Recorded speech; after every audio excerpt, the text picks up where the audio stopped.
Remember how Mr. Rottenborn, or Rottenbottom, as some people like to call him, was trying to point out that Johnny and A signed this joint statement after their divorce settlement. She got the $7 million, and then they decided in one way or another to not talk about the divorce and not like talk bad about each other, basically, and they had that agreement. Can't remember word for word what it said, but it was the moment where Rottenborn was like, did you sign that? Did you sign that? Did you sign, like 4 times? And Johnny kept kind of making a joke about it.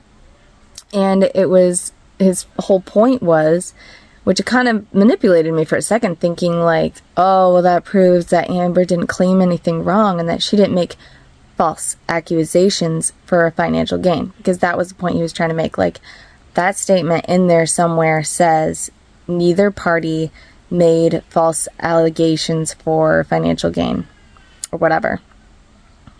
And then I'm thinking, that doesn't really prove anything, because back in 2016, you know, when she made the first accusations, just because they had to sign, which it sounded more like a letter about Amber, because it said, and Amber will donate money, and Amber still loves Johnny, or something like that.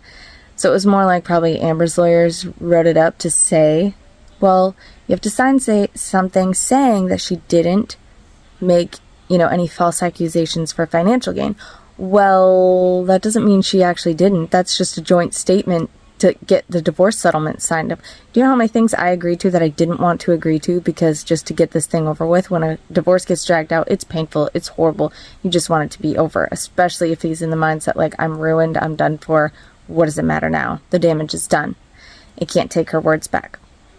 So she could have done it for completely other reasons. She could have made false accusations just to be a jerk, just to be a B word. Didn't have to be for the money. You know, she could have done it for any other reason, and then that signed paper doesn't count of saying she didn't do it for financial gain. She just did it for another reason. You know what I'm saying? Like, do you get it? Like, I don't know if I'm explaining it right, but I was just thinking about that, because I was like, oh, wow, is that proof that, like, you know, she didn't do anything wrong and he can't sue her and blah, blah, blah, blah, blah, blah, and it's not false because it's true? You know, I think they're trying to say, like, it wasn't a false accusation for financial gain because he actually is a wife beater, quote unquote.